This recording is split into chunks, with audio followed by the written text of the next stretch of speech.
This is a Blairing Out with Eric Blair show today, coming to you from the House of Machines in beautiful downtown Los Angeles, California, with Frankie Clarke of Frankie and the Studs. And you are the ruler of Frankie and the Studs. Yes, I am. I'm the Frankie to the Studs. What inspired that name?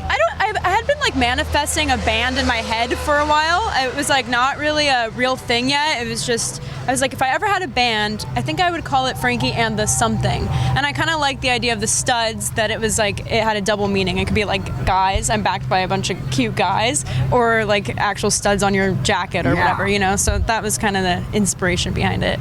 So now what motivated you to want to do music? The first time I realized I wanted to do music was when I saw the movie School of Rock. I know that doesn't sound very cool, but it's true. I saw the movie and I was like, all these kids can play music. I could do that. And obviously, like, my dad's a musician, so he kind of fueled that fire for me. Gilby, your father, has encouraged you to do rock and roll. Yeah. Because there's photos, of course, of you behind the scenes in a lot of his rock and roll lifestyle. What was it like for you to grow up around that world, which, I'm sorry, rock and roll can be a very dark world. Yeah, that's true. But I mean, I feel like I was really young. My first steps were taken on a moving tour bus. So I just grew up around it, and it didn't seem strange or dark to me. I didn't really see those parts because I was so young. But I loved it. I loved being able to stand on the side of the stage every night. I'm sure like that, you know, influenced me a lot growing up and wanting to do music as well. And how do you know who your real friends are? I feel like because I've grown up around it, I kind of have like a good sense of, you know, who's being honest and who's not. I mean, I also have my dad to like bounce back and forth ideas with and be like, what do you think about this or that? And he's, you know, he's a good sounding board for me. And I don't know, I just feel like it's kind of like innate at this point. I've just learned being around it for so long. You had an EP, High on Yourself, and that's about narcissists? Yeah, exactly. And I wrote it when I was like 16, and I was like, I don't know, I just felt like there was a lot of people around me that were like really, I guess, high on themselves. How do you spot that in a person? I'm a pretty good judge of character, and I just like, I can tell. Parents, and how did they protect you? I feel like I've just heard a lot of stories about the dangers of it, so I've learned through them, but at the same time, I don't feel like they're trying to sway my decisions in any way. Like, I feel like it's still up to me to make the right decisions and to know what's right and what's wrong. Are you frightened with that responsibility? No. I'm not. Do you feel superhuman? No. When I put on my jumpsuit, I have like an alter ego, and I'm my own superhero version of myself. Does Frankie Clarke want to be a role model? I do. Yeah, I do. I think that's part of why I'm doing what I do, because it is setting myself up to be a public figure. So, yeah. How important is fame to you, and could you live without it? Fame is not important to me. I would rather just be making music that I believed in and that I love than making music just because that's what's popular and that's what's going to get me famous. Do you look towards the future and ever think about where is Frankie Clarke going to be in 20 or 30 years, and how is her music going to fit into that time? Yeah, I mean, I still hope I'm doing music and still touring, but I also see myself going into the clothing industry, being in fashion, and tying both those worlds together. So rock and roll is not the be-all, end-all for you? No, I mean, it's definitely like a priority for me, but I have other interests in like fashion and like makeup and photography and like all kinds of art and just in general. I like everything about it. So tell me what inspired the song Run. Run? Well, actually my guitar player, he was lingering around here somewhere, he came up with the riff, and I was like banging my head trying to like come up with lyrics for it, and the word run popped into my head. And it was so weird because I started writing the lyrics down, and then I showed our bass player at the time, and he's like, that's so weird. When I was driving over here, for some reason the word run was in my head, and it just seemed to be some kind of like there was no even like, I wasn't even trying to think about what it was about. It just kind of it was like a magical moment. It's very punk rock. Yeah. It sounds like old school punk rock. Yeah. That was what it was influenced by, for sure. And then she's insane. I was actually really inspired by the Hives for that song. Like, I wanted something that was like kind of repetitive, like that, like that riff that just kept going on and on and on. And my bass player came up with that riff, and I was just like, oh, let's arrange it like a Hives song, like how that would be. And that's kind of how that one came together.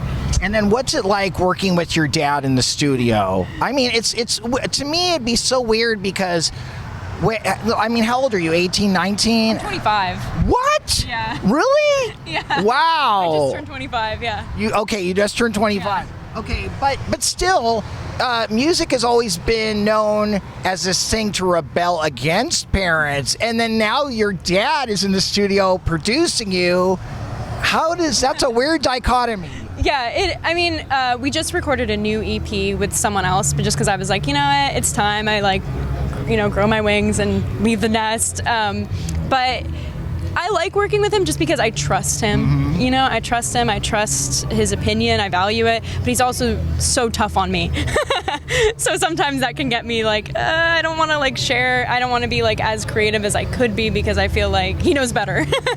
What are you most grateful for in your life? My family. I feel like I've had a really good upbringing and we're all really close. Like, we're best friends. We hang out all the time, and yeah, I'm grateful for that. What do you think is the greatest adversity you've had to overcome to get where you are today at 25 years old? Definitely being a woman in music is not easy. I feel like that still is a struggle. It's still like, I've gone to shows and they just assume that I'm with the band, I'm not in the band. And you'd think that doesn't exist anymore, but it does. And that's not cool. Why? Look, I've never understood this. Really? Yeah, it's still there, for sure. Do you think it has anything to do with maybe some of the people being brain dead? Possibly, yeah. But I mean, there's so many amazing female musicians coming out right now, and and past ones too, like Joan, Jett, obviously, like was a huge influence for me. But yeah, I mean, I like to think that it doesn't exist, but then there's moments where you're like, oh yeah, I'm being treated differently because of that. Yeah. I'm sorry. That is bizarre to me. I still can't wrap. I've interviewed a lot of, and I don't mean this, but by saying female, but I've interviewed a lot of rock stars that are female, and first of all, I've never asked them that question. Yeah. Because it's a stupid question. It is, yeah. What's it like to be a girl in rock and roll? And honestly, I hate that question. I hate stupid. it. Yeah, I hate that question because I'm like, I come from the world of like, we're equal, just treat us like everybody else. Well, so music's music. Yeah, exactly. Right? Yeah. Okay. Makeup must-haves and name them. MAC Cosmetics Foundation, the Studio Fix liquid, that's what I use. All their shadows I love. Kat Von D. Her lipsticks are the best because they're long lasting. Okay, you use the liquid lipsticks? Mm-hmm, the liquid lipsticks. I also got her Billie Joe Armstrong collaboration liner with Kat Von D. I didn't even know that existed. Yeah, it existed. I bought it. I was like, that's coming out. I need to have that. What color is it? It's black, but it's like it's called the Anti-Precision liner, so it's like very smudgy. Okay, so you use the Studio Fix. Let me guess. NC20. NC15? Wow. Okay, we're going really light there. So, yeah, I believe so. So then if you're using NC15 in the Liquid Studio Fix, then how do you use concealer? Because concealer's got to be lighter than that. If you can tell, I'm very white. Yeah, I use like a almost white concealer. Awesome. And then what's this eyeshadow you're wearing tonight? This is Pat McGrath, which I also love. Her shadows are amazing.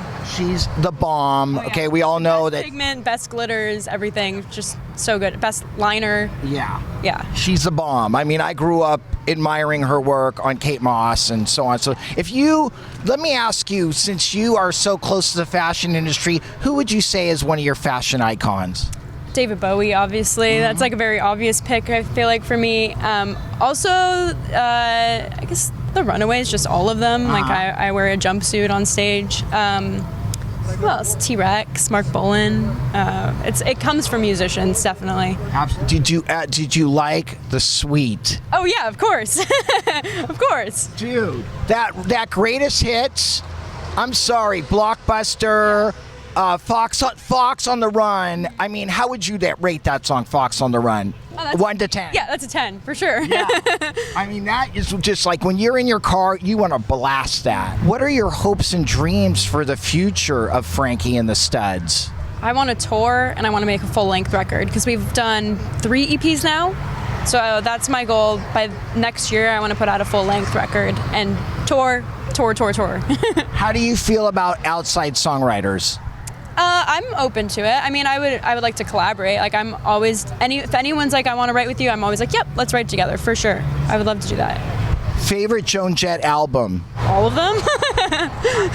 I would have to say the first 2 for me, Bad Reputation, I Love Rock and Roll, and then the one with I Hate Myself for Loving You. Her documentary that just came out? No, you went to the premiere though. I did. It was awesome. I loved it. I was like, I probably know everything there is to know about her, but I felt like I learned new things. You met Joan Jett. Tell me about the experience, and did she give you any advice? I met Joan Jett, and I wanted to show her my cherry bomb tattoo.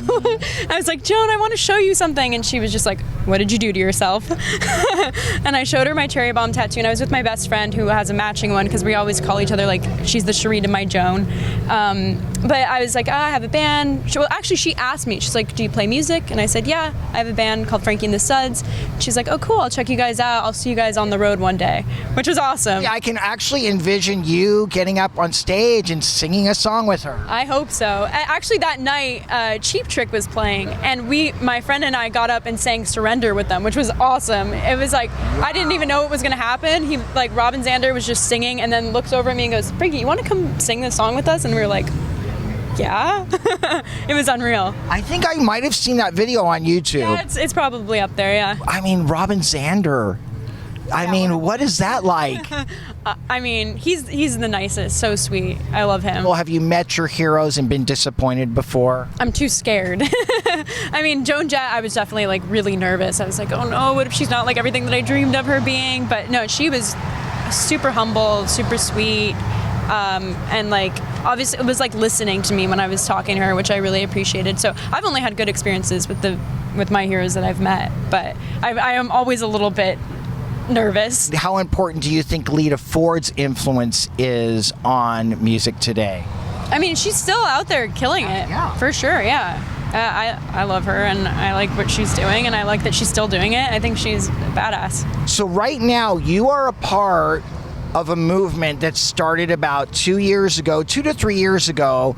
You know, we have LA bands fronted by the Offspring of famous rock stars and entertainment business insiders. We have the Pink Slips with Grace McKagan, the Side Eyes with Astrid McDonald, and Starcrawlers, Arrow DeWild. Are you guys a family? Do you talk to each other? How does that work out? Yeah, we do. Actually, Starcrawler and we played, I think it was our first show together, and they've been doing amazing, and it's awesome to see that. You know, Grace McKagan, of course. Yeah, we went to school together, so yeah, we grew up in the same area, and obviously like our families know each other, so yeah, we're all intertwined. Do you ever share your successes with each other? Like, hey, guess what I did? Or does she call you? If we see each other around, like we'll talk about like what we've just done and what we're doing, and How about the Kids of Rock Stars tour? No. I mean, we like to stand on our own, we don't want to like piggyback off of their... I'm working on being ridiculous right now. Okay, I know that's like as bad as what's it like being a girl in rock and roll? How do you not become a casualty of sex, drugs, and rock and roll? I've always been a pretty good kid and like never got into any bad things, and everyone always assumed, they're like, oh, your dad's a musician, your mom's in the clothing industry, like what kind of drugs have you done, like what have you done? And I'm like, actually, like being around that has just put me on the opposite path for some reason. Not sure, probably just seeing things, hearing things. I'm like, yeah, I'm good, I can stay away from that. Well, I think one of the things is that you have been really loved by your mother and father. And I think sometimes people that are emotionally damaged, because, you know, the brain is like a computer. When you're a little kid, if crap is put in there, there's damage. And a lot of times drugs and alcohol are a way for people to soothe that damage. And because I think, you know, the apple doesn't fall far from the tree, your parents have loved you into this cool person that you are now. Would you agree? Yeah. I mean, I said earlier, I'm grateful for my family, and that's definitely why. And do you have any brothers or sisters? No, it's just me. Just you. 2 dogs. Solo. Tell me about your dog. I have he's an old English bulldog named Crocodile, and then we just got, for my birthday, my friend gifted me with a French bulldog puppy. Her name is Sheena, 'cause she's a punk rocker. What do you think of the comparisons to Joan, Jett and the Runaways? And Nick Gilder? I embrace it. I mean, it's always a compliment. I think the best compliment I received, though, was someone was like, you look like the love child of Joan Jett and David Bowie. And I was like, I'll take it. I will take that for sure. That's the highest compliment. What inspired your hairstyle and who cuts it? Who do you allow to cut it? I have a couple local people that I allow to cut in and I trust. It started with I just brought in a picture of Joan Jett and I was like, I want that.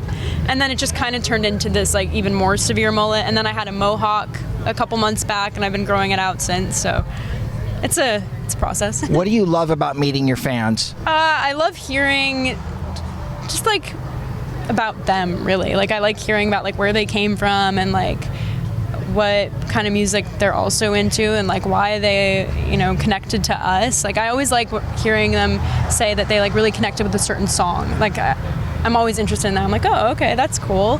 And it's cool to know that you can connect with people through music like that. What is your greatest temptation? Sweets. I'm a big dessert fanatic. Name it. What is it? Is that Oreo cookie ice cream? What is it? Anything chocolate. Anything chocolate, like, yeah. Do you like dark chocolate? I do. I love dark chocolate. That's my favorite. That's my go-to, dark chocolate. If your music is an outlet for your anger, what makes you angry? A lot of different things. Like sometimes I don't even know what it is that I'm tapping into, but like lately I haven't been playing shows. I haven't played a show since I think March, and I've been like getting frustrated and angry a lot about random things that'll happen to me. And I'm like, why is this happening? I'm like, oh, it's because I haven't played a show and let it out. So it's the best way for me to really release whatever I'm going through. If it's anger, sadness, whatever it is, like that. Wait, what inspired the lyrics to the song Teeth? I went through a bad breakup. And I felt like that person was like a vampire in my life. And so I came up with the title Teeth and just kind of, when I wrote the song, I was like crying and like having a really bad time.